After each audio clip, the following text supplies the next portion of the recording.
Fired any bullet? Have you fired? This is the army की report है। MBCP का पता आपको क्या होती है? MBCP का पता आपको क्या होती है? एम्बुलेंस रुकना आपका जरूरी क्या? एम्बुलेंस रुकना आपका काम है क्या? यार एम्बुलेंस तो छोड़ो ना भाई पहले। एम्बुलेंस तो पहले छोड़ना चाहिए ना। एम्बुलेंस क्यों रखना है? ये आपका क्या चाहिए? ये क्या नहीं है? और this is not a primary motor vehicle checking point, ठीक है? ये तो हम लोग बोल के जा रहे हैं ना। पहले क्या करना है? क्या पकड़ के रहना है? बहुत सारे देख रहे हैं। This is not your army camp. This is under district administration. This is national highway. We have the right to move. You cannot have the right to block. This is the right for the traffic police or the police and district administration. This is not your duty. Okay? Your duty is to defend. नहीं है भाई, जाके आ रहा हूँ, वही से आ रहा हूँ। हम लोग अंदर से आ रहा है। This is a dramatic situation. We have to do everything possible to end violence.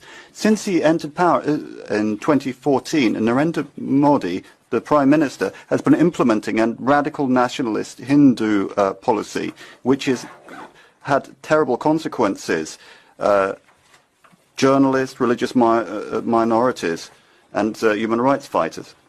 In India, millions of Muslims and Christians suffer every single day because the government violates their most fundamental rights. The situation is serious. That's why the European Parliament must vote tomorrow on a very clear resolution. It has to be clear in denouncing the nationalist discourse of Mr. Modi. We should all be worried about the worsening human rights situation in India. Freedom of press has narrowed. Journalists and activists have been arrested for false reasons. Discrimination and hate have increased. And this is also what I saw personally when I visited India in December.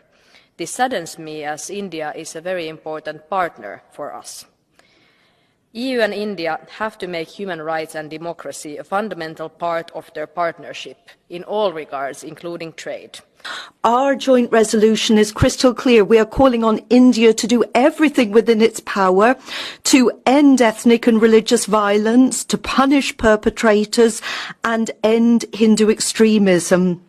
Without ironclad guarantees in this area, then we cannot talk about a new trade agreement with India. India is an important partner to the European Union, but if we as a Christian community can respect other faiths and identities, we must ask our partners to do the same.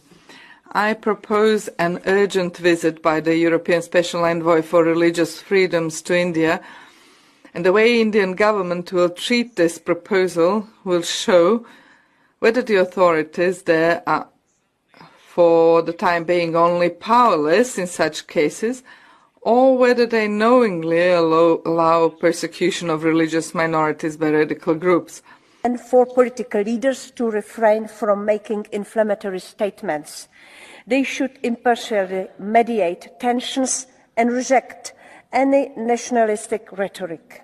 Today, let us send a clear message. The EU holds a powerful tool in trade policy, and we demand the integration of human rights into our EU-India partnership. Indian officials often like to boast that the country is the world's largest democracy. Intolerance and violence against religious minority paint a different picture. These attacks against Christians are not isolated incidents. They are organized, leaving behind destruction and shattered lives.